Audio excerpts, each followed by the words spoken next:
This is 108 Praise Radio and the Hot Wife, Hot Life Show. I am your host, A Love, and with me tonight I have my co-host, A Fox, in the house. Woohoo! A Fox in the house. Yes, so we are so excited, super excited to be here this evening because we have two phenomenal guests in the house, brand new authors releasing their book, Amen. The Unveiling of a Mask. I believe last night yesterday evening was the reveal, the launch of the book. Awesome. Yeah, so Woohoo! kudos and congratulations to you both for that. Thank you. And if you have not already seen the advertisement, we have Kale May and her husband Paul in the house with us this evening. All right. So Hello. we are looking forward to that. Kale is a radio personality in and of herself. She's an Woohoo. author. She's a motivational speaker. Customer service and leadership coach. So I mean, hey, we got when we say a hot wife living a hot life.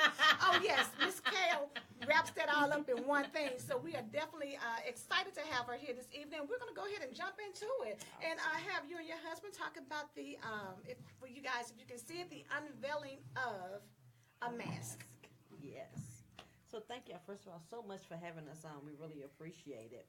So yes, we are new authors of our first book, and it's on our life story. Amen. We have been together for 31 years. Woo! Oh yes.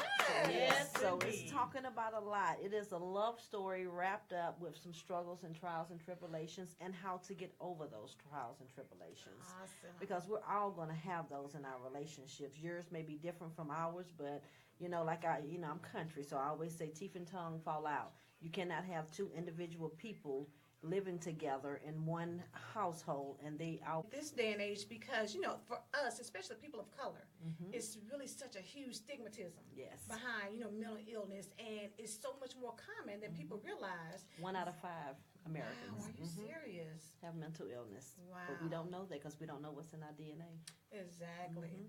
But you know what? Just being able to bring attention to it and to help people to understand that even in the midst of it, you still can have a productive life. You still Exactly. can love. You Yes. can still have a family and experience, all the things that anybody else does, and it doesn't change anything. That's a So silver that's a line great after thing. you get that diagnosis. Most definitely, that's what it's all about.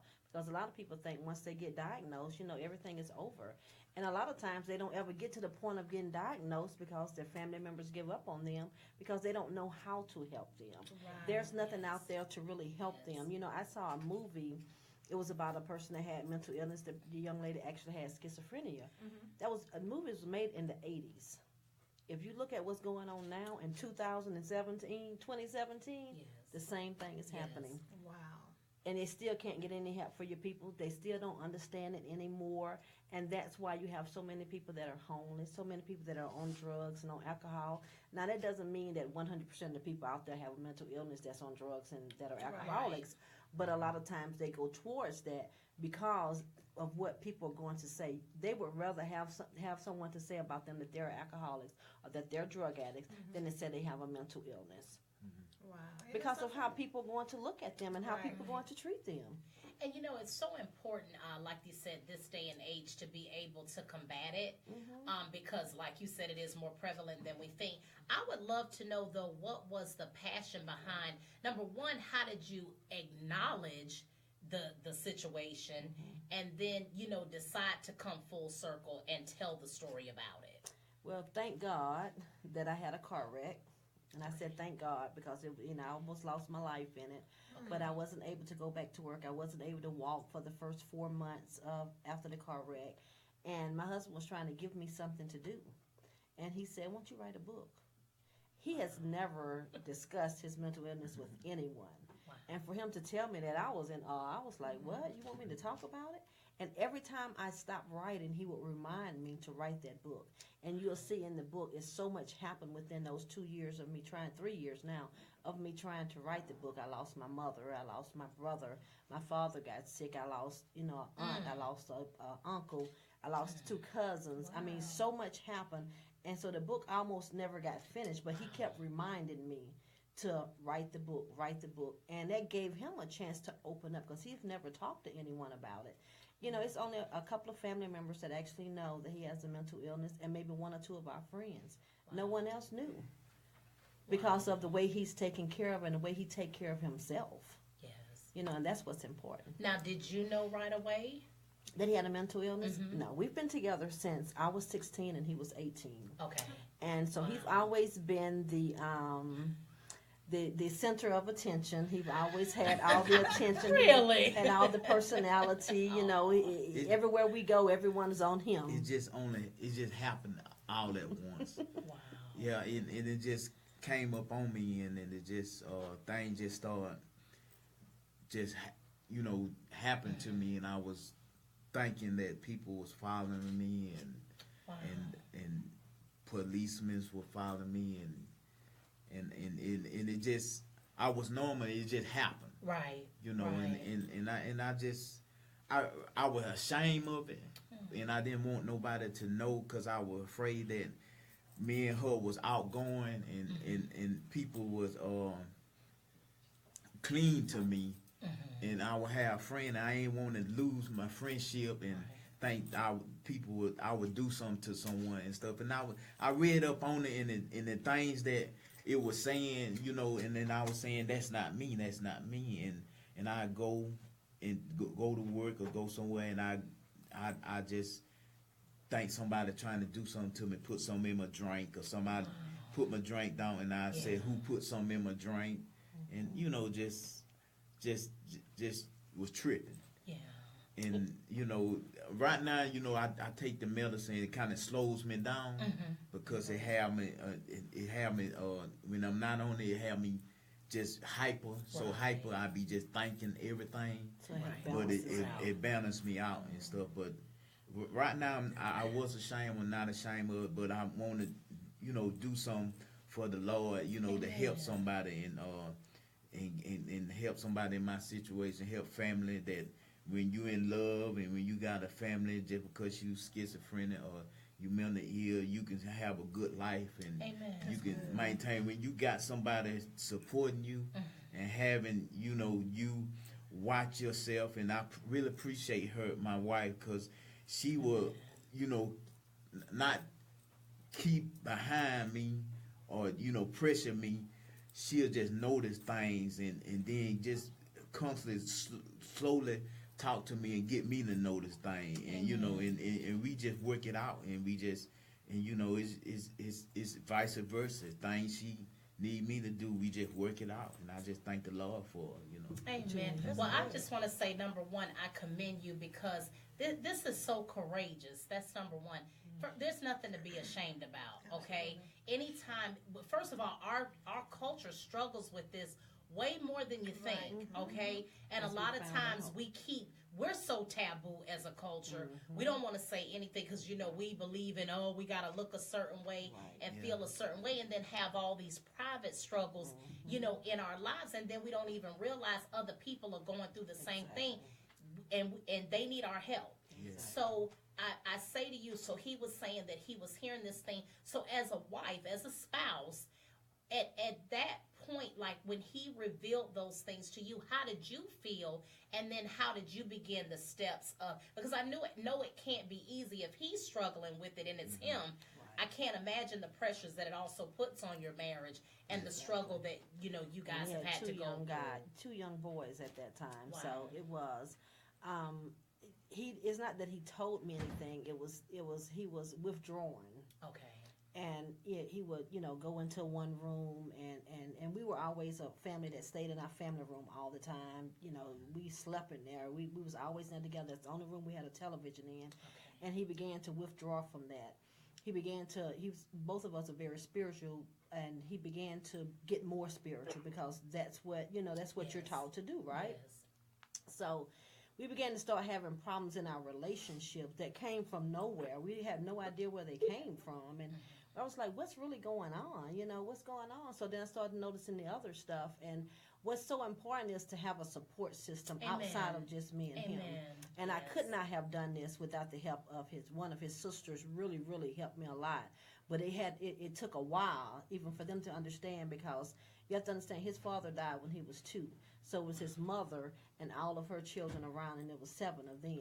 Okay. So, and she worked all the time. So the sisters were like the other mothers, and their brother was like the father. Right. So of course, when you come to them telling them that their baby brother and he's a twin, that your baby brother is something wrong with them, and you already don't have a good relationship with them, they're not understanding what you're talking Right. about. Right. So that was the point, because you can't do anything by yourself when they have a mental illness. You have to have the support of someone Yes, you else do. to come and stay with them and see what they're doing. So you have to go in as a pair to talk about what's going on with your family member. That's so they're protected, so someone just can't put them away and lock them up and stuff like that. But they're so protected, so it's hard for us to be able to help them. So I had to get with my in-laws to get them to help me get him some help. But it was hard because, I tell everyone, everyone call people with mental illness crazy.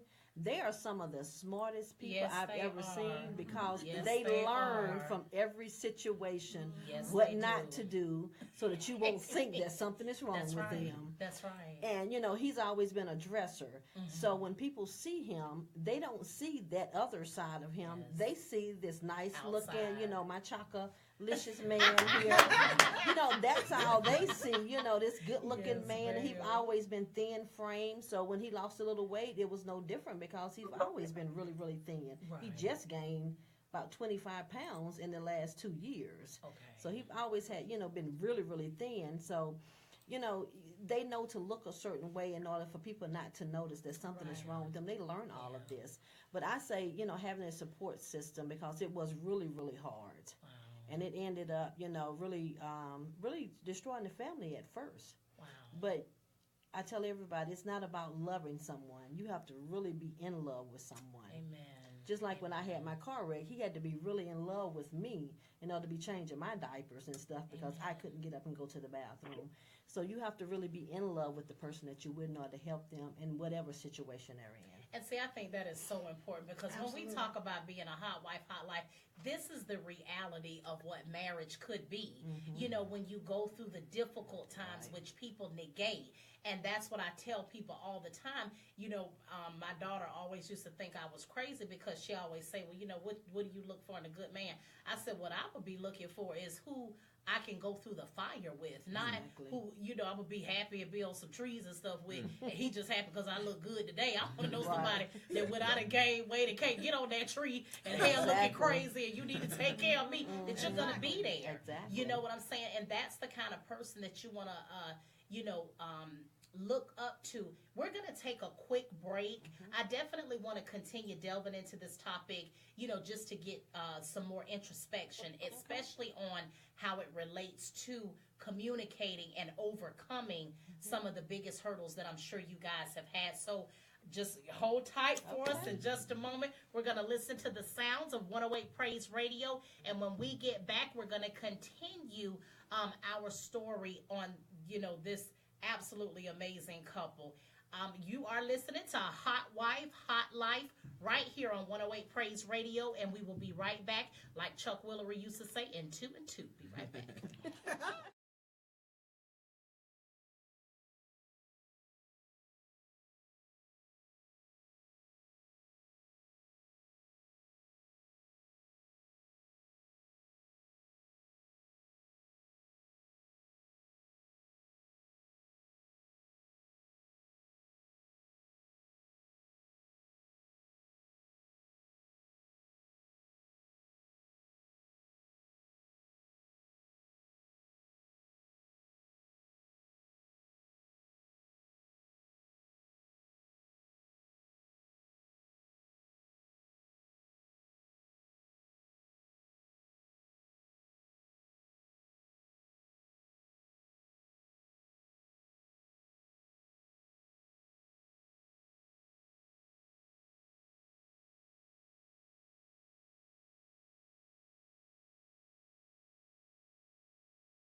And we are back. You are listening to Hot Wife, Hot Life, right here on 108 Praise Radio. I am here with my amazing co-host, A Love. A Fox is in the house. We have an absolutely courageous, beautiful couple in the studio with us today, Paul and Kale May. Thank you so much for being in the studio. The Unveiling of a Mask is the powerful title of your book, which is absolutely amazing, and the transparency about mental health and dealing with that in your marriage. I want to give a shout out real quick to Kay Rich, who's not in the studio. That's our third party. Yes. You know, we are trying to do this, without you, Kay Rich. We miss you. She couldn't be with us this evening. So just shout out to her. And I know you guys are doing her proud. She absolutely loves you guys, has a lot of respect for you. So glad you guys are in the studio. And again, I thank you so much for your transparency. No, it's not a very easy topic. And a lot of times when it's time to get into the meat and potatoes of things, it becomes such a struggle. So before we went on the break, we began to talk about, what it was you went through as far as learning that this issue was happening. And let me tell you what I kind of focused in on, which I think is so important for hot wives. Know your spouse. Okay? Know your spouse. And I say that to say, don't get complacent with the assumption that nothing is wrong. If you know there are habits and you know they conform and they do things a certain way, not saying that they're going to do everything the right, but as a hot wife, you should be in tune to when something's not right with your mate.